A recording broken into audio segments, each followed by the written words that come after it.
imali that somebody took out of a purse. And when she took out her money in order to wrap it around this money that she's got now, that's when my friends and I noticed, yo, she's got even more than just this 50 bucks. She's got even more than just this 50 rands. We say nothing as kids. We keep quiet. Mara, this girl is trying to just show that she's balling. She's balling. She wanted to make everybody believe that she's balling. Do you understand? So she was like, do you want anything else? Now we don't think much of it and we are not suspicious. We are, but not too much. Okay? And then we're like, yeah, Mazimba, makip oh, that's one like she's a restaurant. Okay? And then this chick finally whips out 100 rand note, takes it to the fun person, gives it to the Kumbi driver. But I out you're ordering like a strawberry daiquiri that's virgin, and please make sure that the one on the side is also like a shot of straw rum.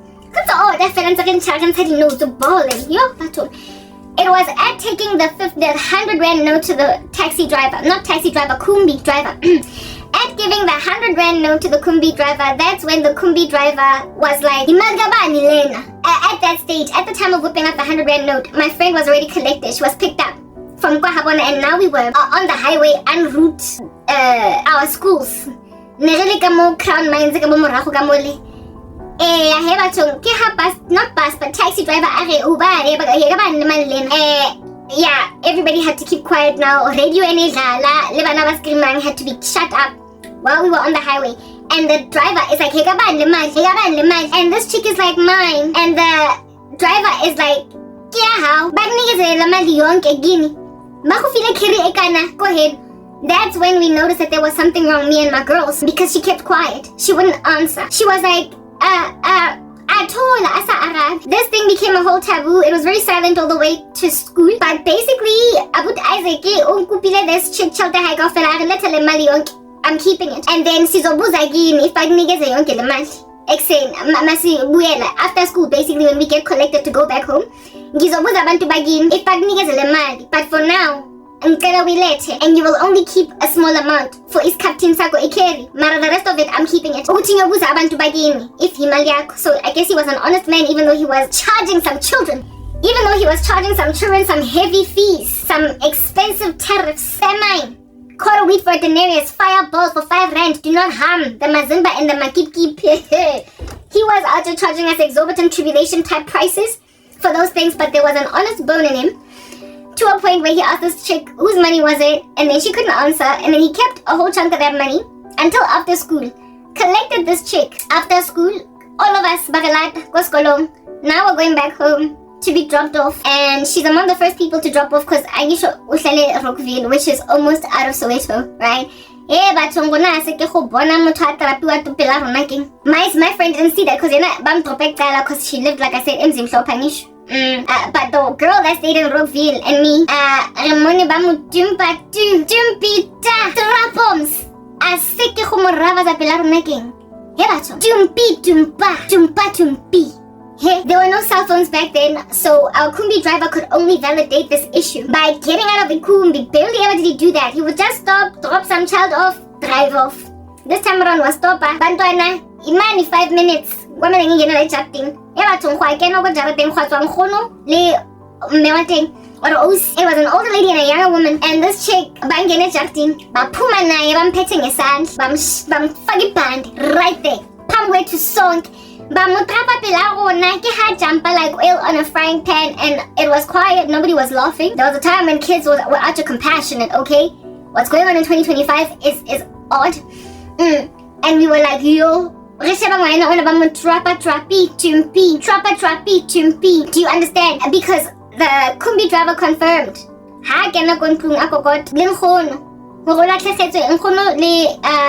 The other woman who could have been this kid's mom, right?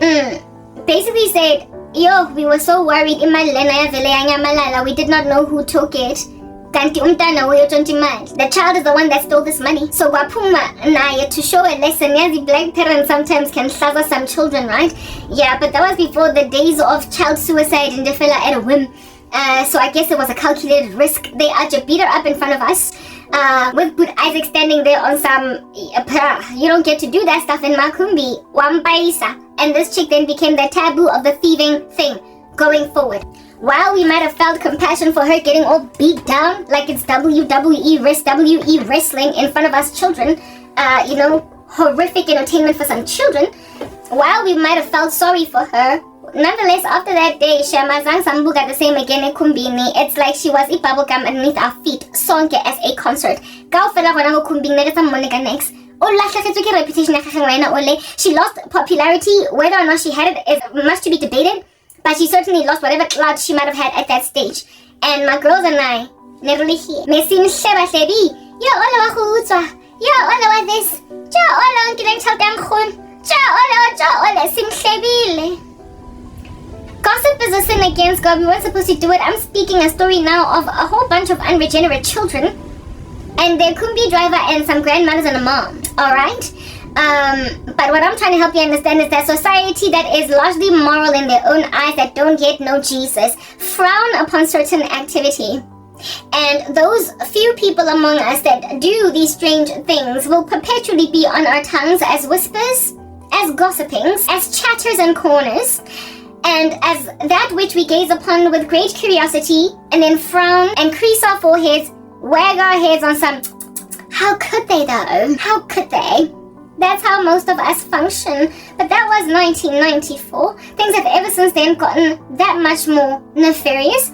The very same friend with whom we gossiped, one of them, is in Khotatso. The very same friend with whom we gossiped, this other little charlatous thief in the Kumbi, later on became just like that crazy woman in the Kumbi. Wangi ravazela impilo, wangi bihleza, wangi lahlela off a building, wati khapu, I'm gonna get mine. That thing that happened with, let's say her name was Lerato ole wabu Kumbi ngwahu with some sticky fingers, after making like Velcro.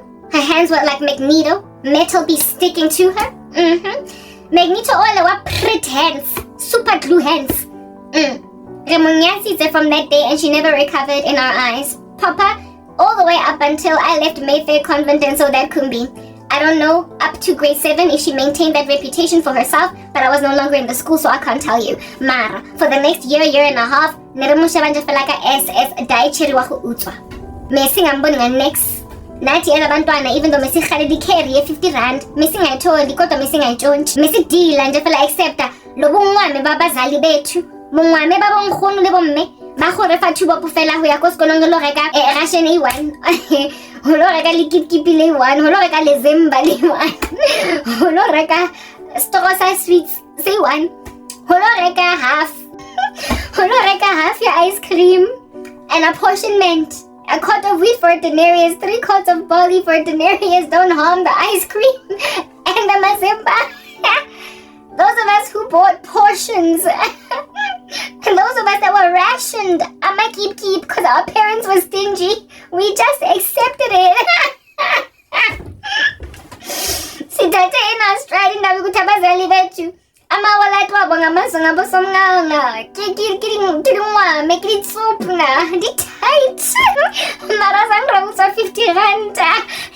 We largely frowned upon the activity of that young woman, that young girl, that young lady. We frowned upon it. Okay, and it's always just been that way. The way that I look at people that steal people's money, I never recovered from looking at people that way. I never got to a point where in and of myself I felt it a necessary evil to just lift people's things, okay? When I was working later on then, as I would get older and become a young, thriving woman of marriable age, when I was working at MTN as a project manager, one of my colleagues, after they intertwined our teams because of a company restructure, she was a business analyst and I was a PM, and we sat next to each other. There was a time when we only used to sit with PMs as PMs and BAs with BAs, but now they wanted diversity, equity, and inclusion like they're America, the Democrats they're in or whatever, so they mixed BAs and PMs on some mix with each other, know one another guys, know one another. So we hung out, and she sat next to me, and she was a new colleague with a new restructure, so I didn't know her. And all these years, I've been working with colleagues that I could leave my batung, my bag just hanging there like a homie, swinging left to right on a pendulum like Sia on a chandelier. You see, and just like, Yakupa come back, go to the coffee shop, eat lunch, come back after like that 2 hours. Not 2, I'm sorry, nah, I was not that girl. Even though sometimes I would sit at my desk doing Billy Jack, but I would not be so brazen as to disrespect my boss by being in the canteen for 2 hours. If I was going to take 2 hours out of the day without really working, I would look like I'm working at my computer, okay? So that was not at all a representative Freudian slip, understand that, righto? But anyway, I could be at the canteen for an hour or in a meeting for 2 hours and literally just leave my bag hanging or desking on my chair. I did not put it in my drawer and lock it. All of us were like that. Our bags were just swinging like Sia on a chandelier or desking, because largely we work for an organization where people were apparently honest, and who in the world are you be lifting people's money out of their purses with so much surveillance in the company? The building was surveilled, okay? Cameras everywhere. Not only that, come on, this is work. You could lose your job. You could lose your whole career. What's wrong with you? I was at that stage working at MTN for like almost 4 years. It was just right before I lost everything. 5 years, almost 5 years, because I was at MTN for 5 years. So I was at MTN at that stage. Let's just round it off to the nearest 5. 5 years, because that happened a good 2 to 3 months before I lost everything. So let's just round it off to 5. I was at MTN for 5 years, and that whole time my bag was swinging on my chair like Tarzan on a rope. Watch out for the car, thief! Except not. I'd been leaving my chair like that, my bag like that. Guys, like the situation was so hectic for MTN that sometimes we go to a team meeting, as in wonke umuntu akekho light desking, everyone, boss, you, colleagues, the whole round table, every desk and definitely in this general vicinity, baye meeting in. So I can share my bag nje alengile, and we'd come back and live to tell the story of every last item in our purses, in our bags, making it a theft, guys. Not like that. And those who were brave enough to try and steal would think twice, because like I said, surveillance everywhere. And ke mo officing mo no tla latlhegelwa ke mosebetsi, salary ya gago ya di-guys tsa ditao every month, or latlhegelwa ke yona over 200 rand mo peseng, o ska tlong tena man, o ska tlong tena. Sure. So Karabo does that, which Karabo's been doing all this time. Ngwana ole msadi ole o thusitswe fela ke taba gore nane ke le mozalwane already. I was already born again. O sizwe indaba yokuthi se mengisindisiwe already. Otherwise mengizomkhipha amabhonga namatswape khona rai in that situation. Ke chicken ya go bola esayitseng sense e tswetsweng ko segokweneng o ke dulang next to yena wa business analyst, a mother and a wife, which is also another reason why I was like, I'm mara 05 to osine mara mtloge. Yeah, I'm all born again and stuff already, so that helped. Coupled with indaba yokuthi I'm not trying to take nobody's mom out of jail, and I'm also not trying to take nobody's mama out of work. I'm not gonna have that kind of blood on my hands, nah. Alright, okay, whatever. Mara business analyst, hebatu. I leave my dangling wallet as I've been doing all these years at MTN. More desking, go. Yes, on my chair, alright? Without locking it in my a veiled drawer for that purpose. They gave us those chunky big drawers for the very purpose of locking your bags in there, because guys, you don't know what people can do over here. You I'm actually on some popcorn. I'll regulate a 200 rand note that was the last remaining note left in my wallet. I didn't generally carry that kind of cash. I always used to swipe, but I withdrew. Why? I think the only time that I would withdraw money, because largely I carried plastic, okay, was when I would go platinwele, and salune go Berea, Yovo, was one of those kind of ad hoc establishments, no point of sales machine, no nothing, you know what I mean? Yeah. And so I had to carry cash. So nagina lo withdraw and just 1,000 rand just before kilo it's a miriri. So as to pay the lady that does hair right next to also tip her, and also just have random cash lying around, because sometimes you go to the mall and you have to pay for a ticket, and it's so taxing to have to go to the ATM. And that was before they enabled for you to swipe, for you to pay for your parking card at the paying point. So yeah, it was convenient to have cash, but I just never went out of my way to keep it, okay? Precisely because of random stupid nonsense of this nature. Whatever, mara, so technically 200 rand, so the only reason I can conclude I had that money was because maybe weekend before, like just this weekend in Mayfitile, I had gone to Yovel to it, and then change. Everything more one thing. And among change the 10 randa, the 20 randa, the 2 randa, the 5 randa that were in there was a 200 rand note. Go fella if it's in chai neat fresh out of the machine. Now it's a chalete.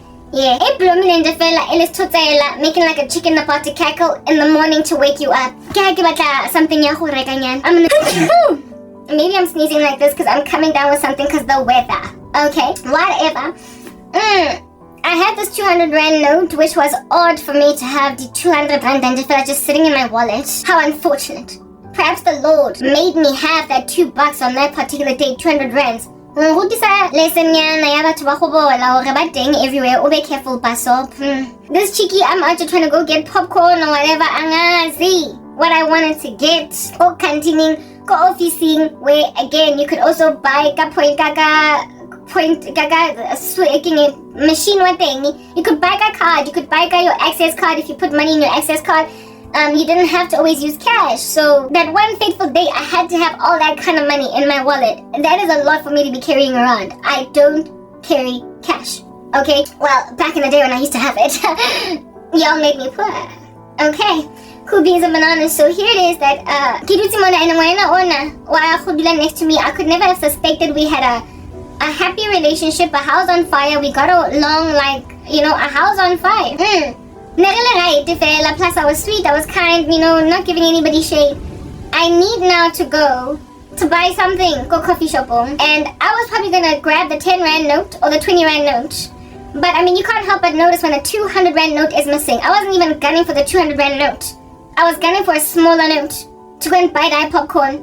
And this chick was the only one who came desking. Only one that was there for like an hour meeting that I was gone to. Everybody else never said it's separately by meeting. She literally lifted 200 rand out of my wallet. I could just imagine this chick. Got that coat. She was the only one there. It's the only way that she would have stolen that money from me. My boss wasn't there. My boss used to sit in a cubicle behind, some round little separated thing behind us. While everybody else like next to each other, right, say the seating plan, whatever. I've explained it before. The ergonomic design, empty, and I'm not going to get into it. There was nobody there, otherwise she wouldn't have stolen. Sitting. What decided, it bag, it cute, you should have just stolen all of it. It had more value than that note. Hi, sis man. I could just picture her, like proper. Cutting coast, Maraceta. Why ovula, ipass yomuntu, ibag, izip, guys. Like properly zip go fella from the beginning to the end. A whole smiling section of izip. Imagine all of those sound effects, right? That's the whole bag. And then scrambling around for in particular wallet. And then that's you pulling the wallet out. And then unzip the wallet. And then those are the pages of the folds inside the wallet. Engwe ina le ID card, engwe ina le ditšhelete, engwe ina le access card ya ko sekolong, engwe empty, engwe ina le di-card in different ngata on the right and on the left. And she's out just scrolling through these various layers. And then notes, chilled. And then on the right, 200. And then like a vacuum cleaner. That's her taking each 200 rand note out. And then close the wallet real quick. Zip it again. And then grab that purse. Swimming into my bag again. Landing in there. And then go back for my zip and zip it. And then her pocket. Putting the money there. And then taking her coat, jacket, and sit there. Typing minutes. Writing her RDS document. Her business requirement specification document. Sending out emails and getting off her desk and going to ask people, so what's good, what's new, what's tomorrow? Musadi Moholo, that chick, she was a little bit older. I was 29. She looks like she could have been like 37. Married with kids. You got your own husband. You got a decent job. Your husband probably works. You got kids. I don't know what your situation is. You could have asked. You literally could have. You were a colleague and a close enough friend at that stage for me to be like, oh snap, she's going through a minute. Oh, 500. Let me help her. Instead, you saw it fit to take 200 bucks out of my purse, girl. For real. It found feet. And that chick, when I came back, acted like nothing happened. You could tell there was a strange air once I discovered my money was gone, but I made a decision to let it go and not make it awkward or even evidence to her that I found out. I made it look as if though I'm the kind of person that can notice when 200 bucks finds feet. I don't notice it because I got so much money. I'm like a money gun. Yeah. I'm like a money gun. Everywhere I go, I'm just like, and who finds like 200 rand, 100 rand, 50 all over the show. Such that when one lands in another person's jacket, I can't see it because I'm shooting that money gun. I made her feel like I got a money gun worth of cash, and when 200 bucks goes missing, finds feet from my wallet, a person that barely ever carries cash, I don't see nothing, girl. I acted cool like I didn't see anything, but from that day, look at Cran K. out here make like a white person in downtown Joburg clutching their purse. Y'all make people's lives unfreaking comfortable. I'm just saying, walking around like a ray of sunshine, loving everybody with no gates, and next thing you've got gated communities with barbed wires and electric fences right next to guards at the door. You're the reason why South Africa has got such high fences, y'all. You're the reason. La Utswa, you are full of theft. A woman that could leave for 5 years working in an organization, you like you're dangling on the side of a chair, on the armrest, on the headrest of a chair. Swinging there like, see ya, on the chandelier,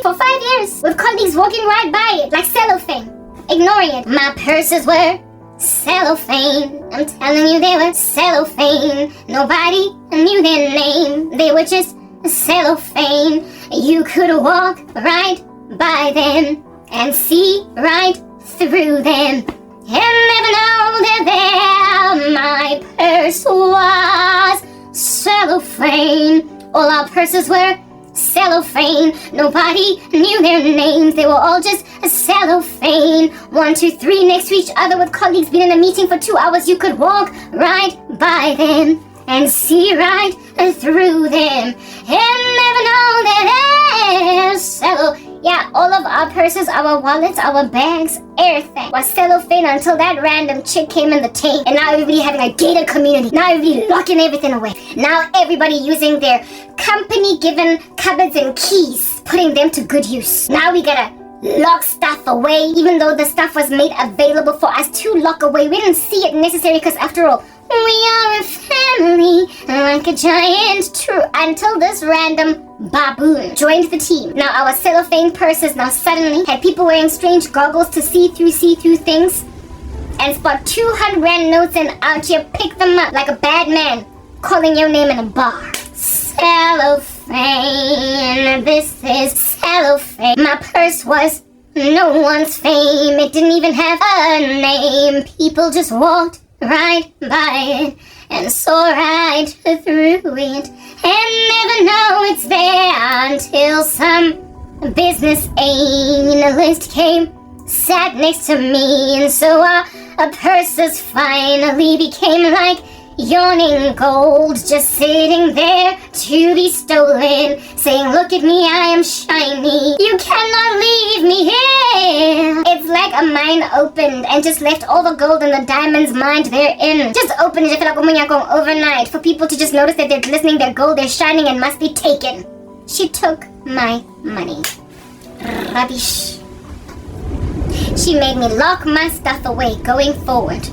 But thank God I was only there for another 2 months, so I didn't need to jail my purse no more. But that chick done jailed me anyway, with the whole team speaking smack against me, lies, reviling, witnessing, and that's when South Africa started to fall into a pit, a bottomless one, and outer darkness where there is weeping and gnashing of teeth for all of eternity, and where the smoke of stuff's torment rises up forever. Wickedness ramped up at a height I could not for the life of me fathom, because first and foremost my bag stopped being cellophane, and then my whole career stopped being cellophane. People could walk right by it and see right through it and never know it's there for them to steal, until they hooked up occult magic to out here make, never mind my 200 rand note, that which a bandit in a bag walks out of a museum with.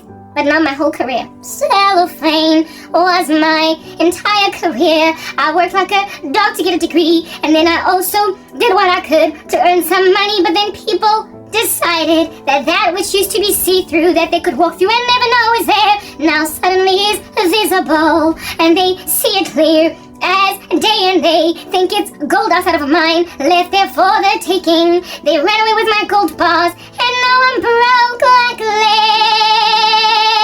Rubbish. Total junk and dirt in the streets of Johannesburg and beyond. Rubbish.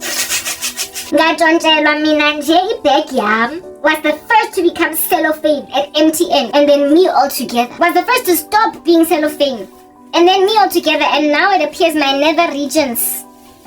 People could walk right by them and see right through them and never know that we were fed. Like, before I got these hard knock sex dreams, the past night or two, I got a dream of some guy that literally, the childish game who are suffering from penis envy and castration anxiety under Freud's psychosocial stages of childhood development.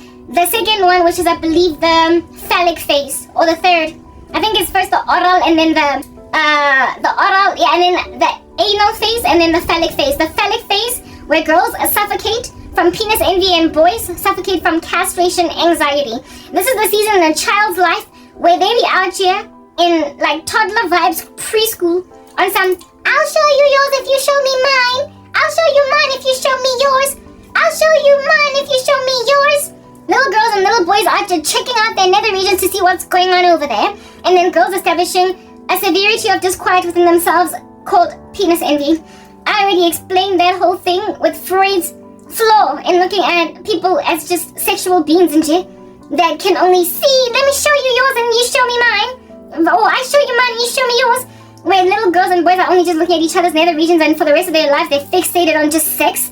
It's a flawed argument, but that whole phallic phase of childhood development is indeed true in some places where people don't launder their basic animalistic instincts that are very foundational into how they function with just humanity, with just being a person, with having self-control, with having horses and holding them, brittling your flesh. Do you understand? When you don't brittle your flesh, you will literally still, as a grown man, be like, I'll show you mine if you show me yours. And so, indeed, suffocate from castration anxiety. Castration anxiety as a man and penis envy as a woman. That's what's good. So, herein lies the circumstance in my dream where I've got some violently suffocating from castration anxiety baboon belonging to the occult on some, let me see yours even though you don't show me yours because I know what mine looks like. I literally had a dream, okay? This cat, come on, what do you want to do? It's super windy and it's cold outside. This cat does not know that it's not healthy to be out there, but whatever. It'll eventually come back after it gets super cold outside. But I just had to open for the cat.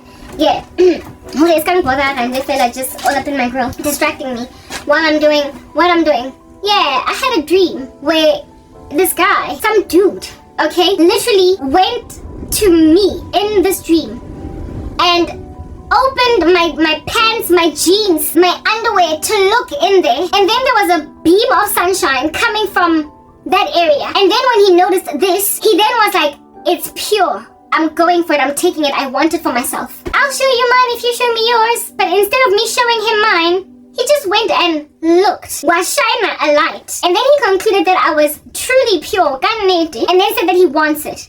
However, prior to him checking my purse to see if it's beaming with golden goods, he walked into a room with frazzled fellow occult practitioners, up and down, way in over their heads with me, unable to snuff out fires that I was starting. And when he walked in here, because he imagined himself some kind of a high priest or somebody more important in the occult, somebody bigger than them, he then asked them, hey, what's going on? Why are you so unraveled?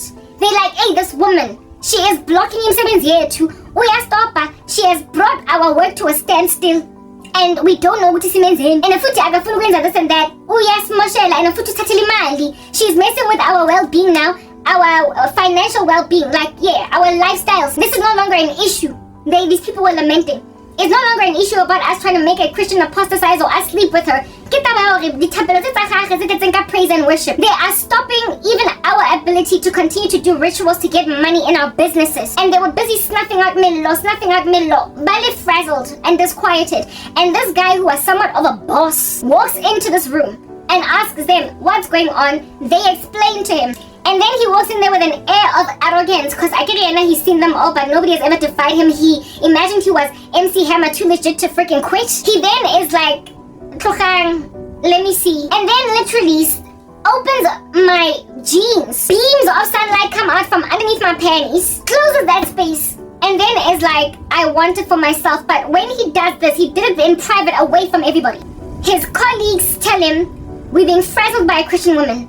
He then goes and does a ritual where he looks into my nether regions and confirms that I'm pure. In other words, I don't fornicate, I'm not defiled. And based on the purity he was able to gauge, he was like, I'll take him and I'm gonna be the one to defile that. You know, these people that pride themselves in taking virginities, these occult practitioners that pride themselves in converting girls that are just over the age of 18 who are virgins and putting them on porn sets, recruiting them, giving them whole chunks of money to cause them to break their virginities on porn sets. It's an occult ritual. It's magic, it's satanic, and it is there in order to do that which is contrary to what is wholesome. Like I said, I was drawn to Barbie girl in a Barbie world because it was just wholesome. It was just wholesome. Like right now, even as my eyes are closed, guess what I saw? Like a compass. You know that compass? Yeah, the Freemasons. It looks like that, and in the center there's like an eye, but it looks like a compass. Like a compass, a protractor, a geometry set. Yeah. It's not really a compass, but the only way that I can describe it is a compass. A Freemason sign that looks like that with a thingy in the center, an eye. And like it looks like a compass because it's also sharp at at the two ends. I just saw something like that. It's a Masonic lodge, whatever it is. And then what you do is unwholesome. It's insipid. I can't say that enough. Anyway, whatever. This guy, once he interrogates everybody, asks them, why are you up in arms? They tell him. He then does a private ritual to see what is up with this woman. Discovers that I'm not lying. In other words, they have a means of figuring out if a person says, guys, I'm celibate for 5 years. Guys, I'm celibate for a decade. Guys, I'm celibate for 3 years. Guys, I'm pure in Christ. I'm good. However, in this purity of theirs, this claimed purity, they're busy making out. They're busy doing all different kinds of other non-mechanical sex. They're having oral sex. They are touching in each other's nether regions or squeezing each other's breasts like this. They're like they're stress balls. In this situation, they are also making out and they're masturbating in their own private time. They're watching pornography. What a fish paste, okay? So essentially, sexual purity is a cornucopia of things. It's a plethora. It's a whole lifestyle. It is avoidance of porn. It is avoidance of certain sensual content. It is also an avoidance of touching yourself. It is an avoidance of having other kinds of sex, albeit not being vaginal penetrative sex, like oral sex is sex, like I could go on, right? But there are Christians that out here think they can deceive God. There are Christians that out here think that they can deceive God, dupe God, mock God, and literally do everything else except break their hymen.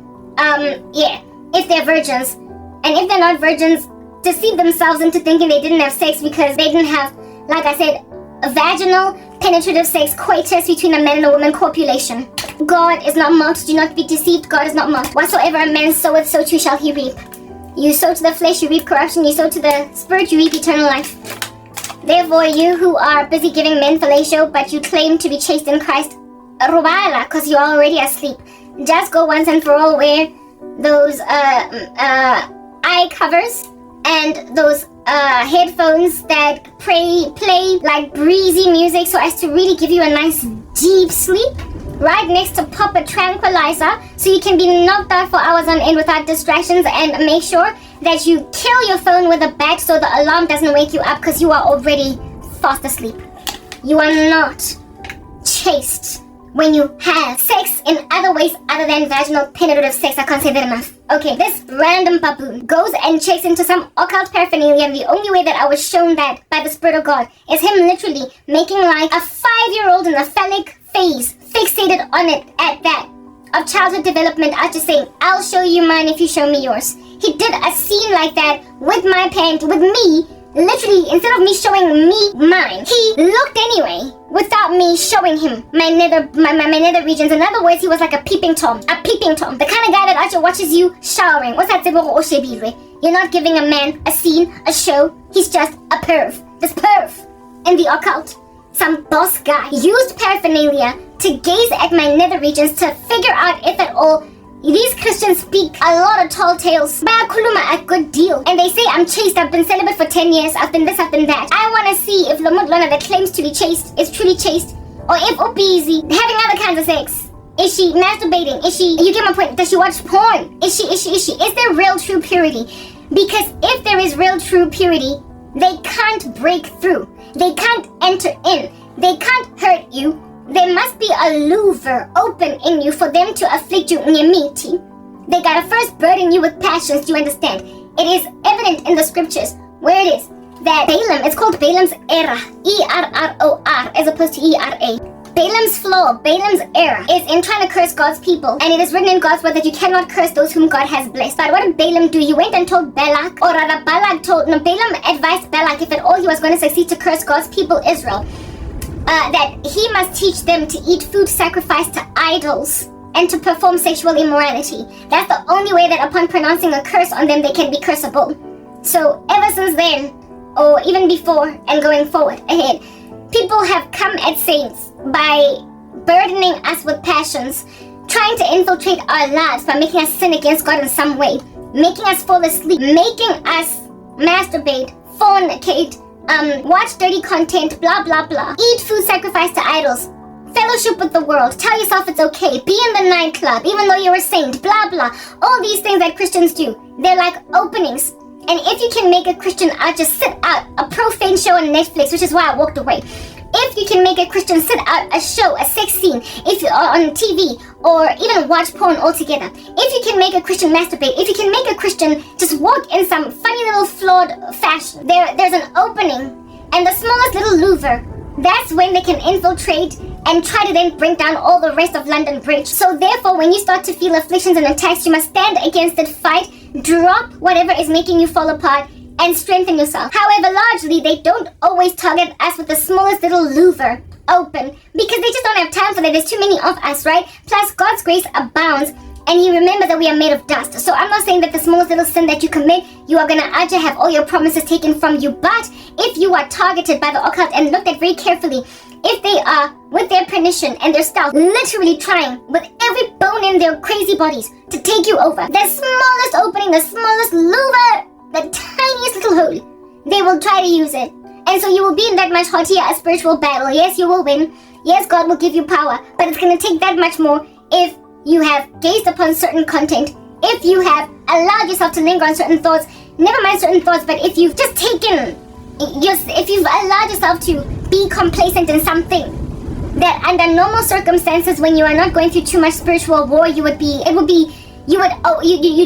another day, you'd be okay. When, however, you're in the, like a seat of spiritual war, like a very haughty one, like day and night, do you understand? And so, there is no one who does not sin, it's impossible. But there are certain sins that are so pervasive to your body as a Christian that when you commit it, you open a gargantuan hole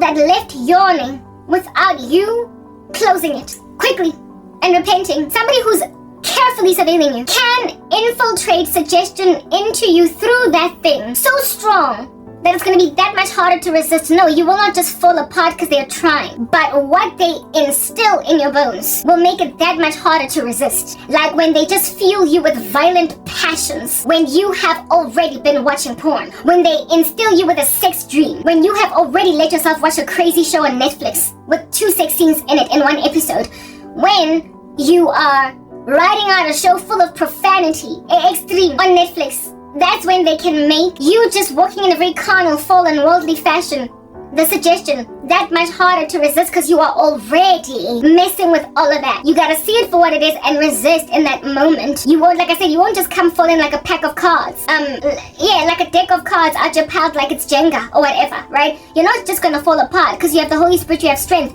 But opening those gates makes resisting that temptation that much harder, and it also makes that temptation appear natural to you, almost like it's your thought, your idea, more so than any other time when you are in a season of compromise. But when you're not in a season of compromise, your packed cards out, you're looking like Jenga blocks. When they're trying to bring them down, when you are not fornicating, well, of course, fornication is just such an extreme, but like masturbation, like a pornography, watching it, right?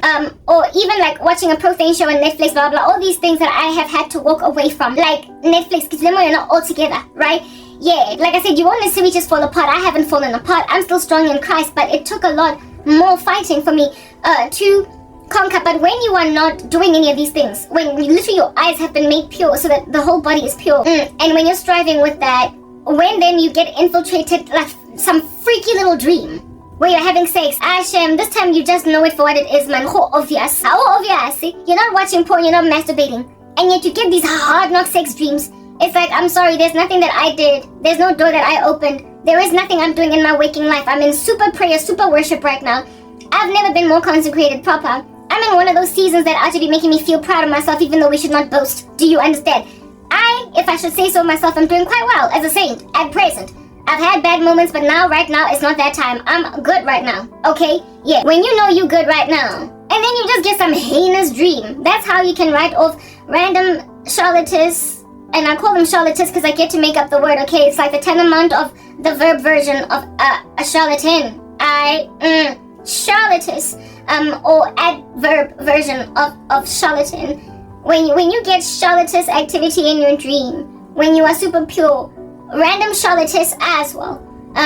Doctrines of demons and destructive heresies that are actually causing Christians to feel like they can never conquer, get overwhelmed. Like the belief, and I've said this before because I keep repeating myself, that a Christian can be so afflicted with like an incubus or a succubus spirit, a night or a night husband or a night wife, until it makes it impossible for them to get married. Listen, okay, stop listening to these doctrines, because a sex dream is not always your error or your fault. It is not always what you did, and it's not that which is blocking your marriage.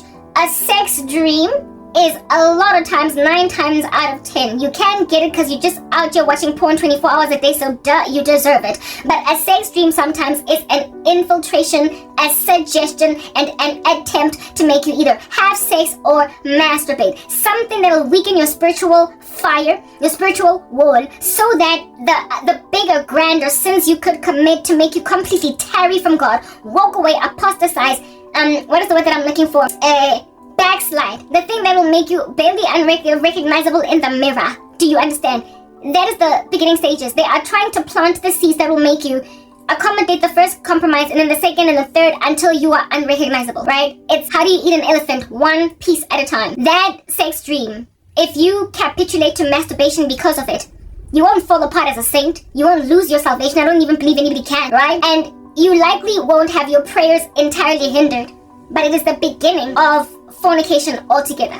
It is where you end up having sex for 4 months, a year with a boyfriend, unfettered or appearing to justify it because you just can't exercise self-control. He's gonna marry me anyway. It's how people end up in full-fledged affairs with other people, where they started first just chatting on FaceTime or on DM space, in whatever social media platform you might be chatting in the DM space on, or on WhatsApp. It's you entertaining conversations with people that don't make sense, entertaining flirtation as either a fiancé man or a married man or woman, or being in no position to get married with a person. Out here entertaining conversation anyway. That's very flirtatious. Like an unbeliever that you obviously cannot marry because he doesn't love God, and yet you find the flattery coming from him or her endearing. And so you linger in it, telling yourself, he's an unbeliever. I'm not going to entertain this further than a certain point. But then you find yourself just getting taken by a tsunami. Until finally you're in a whole romantic dalliance with an unbeliever, and then going out of your way to try and evangelize them for God, that they might get born again, so you can substantiate, justify being with that person. I've been in a knot like that before. And I nearly pretty much fell apart, where this one Nigerian guy, when I was staying at Cosmo City. Listen, I didn't even find this guy all that attractive, but he was good people, he was kind, and if anything, he was brought into the space by my dad, because our TV needed fixing, and this guy was there for the job, alright? He was there for the assistance, and he was just good peoples, right? This guy started hanging out around a lot. Clearly, he had a crush on me. One shayang in Korobela, Lomuntu, right? He hit me with Korobela, and so I developed I didn't have feelings for that guy. I had a small crush on him. I started to find him attractive, especially considering he was frequenting the property quite a lot. He was an unbeliever, a Muslim. Okay, he was a Muslim. Flat out came out and said that I'm a Muslim, I'm not Christian, because I tried to evangelize him in the beginning stages of our friendship, alright? And he was like, don't come at me with that, I'm Muslim and I'm sticking to my story and I'm not biting. I was like, whatever, fine, I tried to evangelize you, it's not working.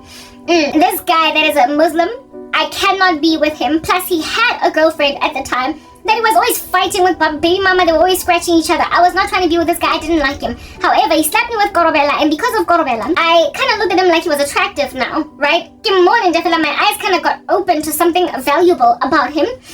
And so I started to accommodate his presence a lot more, like just kind of hanging out with him. The house was always filled with company, people, like children. So we were never alone together. But he would sometimes just come and just hang out. And he used to give me movies to watch because our TV was giving us issues, like just content and J. And then helped me out with a couple of things here and there, wada.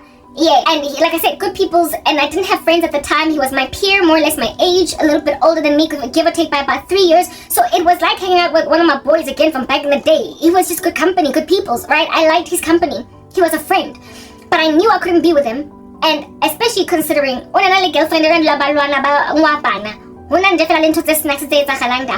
I did not complain and I was like, yo, the relationships are what this guy is good company. But like I said, I liked his company. At the time, I used to work out through dance, and again, I used to work out through go to worldly music. There's a lot that I was doing that was just not right, okay? And this guy was a Nigerian that also liked music, and I was into Afro beats quite a lot. So we sort of kind of got along with Afro beats. We liked Afro beats. And he would give me some music and I'd be like, oh, I like this song. For what? Because it was worldly. Anyway, whatever. Small little things like this. I'm not fornicating. I'm not with an unbeliever. I'm not making out, kissing, smooching on a couch, doing anything strange. But this here could have gone there. Do you understand? Herein lies this Nigerian Okie. Good people's whatever. We then start like sort of kind of doing videos together dancing because I used to record myself dancing. And the dances were innocuous. Right? Although this guy was very carnal, he was worldly, you could tell that he was trying to out here get all up in my grill, making like R. Kelly. I don't see nothing wrong with a little bump and grind. You know when we start to like dance real close to a lady in a very suggestive fashion. He would try these things and I would be like, no, I'm not that girl. Please don't grind on me like we're in the nightclub floor. I'm not that girl. I'm a Christian. So he would then respect it and sort of kind of keep his distance because he respected he appeared to respect my convictions, but if I would have let my guard down, this guy would have gone in for the kill, is what I'm getting at, alright? Yeah. So we started dancing together. I started enjoying his company. He hung out around me a lot, like a violent lot. Do you understand? And then one day, he was having issue. It was night time now, right? It was around 8:30 to 9 at night. He never used to stay in that complex, but his boys stayed there, right? One of his boys stayed there with his wife and he would visit this friend of his and so one time he was at his friend's house and then decided that I just want to go check up on Karabo. Listen, it's 8:30 to 9 at night. They made me live with my dad, right? My dad, however, in this era, in this season, naseyo whatever, and for a few days he wasn't around, so I was living there by myself. This guy makes a decision to knock on my door. Karabo, what's up? What's good? No, I just want to say hi. What's giving? He just wanted to greet. It's night. There's no kids anymore. Usually he's around during the day. Do you understand? He's a friend. I'm thinking this is innocuous, whatever. My dad is not around. There's nobody there, just him and me. One kokotela. I'm like, oh, my friend is here. I open the door. He comes in and just like the same way that a friend would walk into your house. Hey, what's up? And then just kind of walk around, open the sliding door, go into the balcony, chill there. Yeah, he did that. And literally, I saw nothing wrong with that. He did not throw himself on me. He was not trying to kiss me. However, understand, this guy wanted me. He made it clear. He liked me. He was telling me that I'll leave my girlfriend for you. Blah, blah. Please, whatever. I was saying no, he was asking. He was not forceful, coercive, and pushy or whatever. But upon him coming to visit me that particular night, he comes into the house. I let him, like I said, go to the balcony. He was even a guy like he used to drink alcohol. I too, all up in my grill. He goes to the balcony, drives on a cigarette. We chat, whatever. And nothing gives until we go in the house. I sit on the couch. He opens his laptop. I open my computer. Now he had left his laptop with me, right? He had left his laptop with me one night when he was having a fight with his girlfriend. I see a laptop, and so he opens his laptop, tries to show me something on it, and we're sitting next to each other, this thing, and as he's busy showing me this thing, and on that day he rocked up. The guy used to dress like really well, like he used to really know how to clothe his body. And I have a thing about a man who can put an outfit together. He could dress, okay? And that day and he smelled really good, and he was, as usual, well dressed, right? And he's sitting next to me. Karabo, I just want to show you this thing, right? You know that Nigerian accent. That's what's good. And I'm like, okay, fine, whatever, umpons or whatever. Then he opens his laptop, tries to show me whatever he tries to show me. A phone call then comes through to him, right? One of his people call him, and when one of his boys is calling him, he of course lets the laptop go. I'm sitting next to him, right? I'm just sitting there waiting for him to finish doing whatever he's doing, because almost phone noon. And then on the phone with these boys, no, but my boy, what are you doing? Ah, ha, ha, ha. And they start laughing, whatever. You know, when I've always had a thing about this, it's not a joke. I'm not kidding you right now. I'm not telling no fib. It's the real truth. I have a thing about men when they're in a conversation with each other. Everything about men that's manly kind of drives me up the wall. I am a hot-blooded female that way, in the worst way. I like brawling conversations between men. I don't know what it is about it, okay? Especially when they all gassified about it, right? So, like, in South African black culture, it would be like, oh boy, unjani, go fill out again. I could sit there and just gaze at it and marvel. I have a thing about men in their moment and in their zone when they're with each other. It's just attractive. That barbarism with all that loud gesturing, that animation, conversation that when they use all these weird words, I'm like, yo, I'm here for it, okay?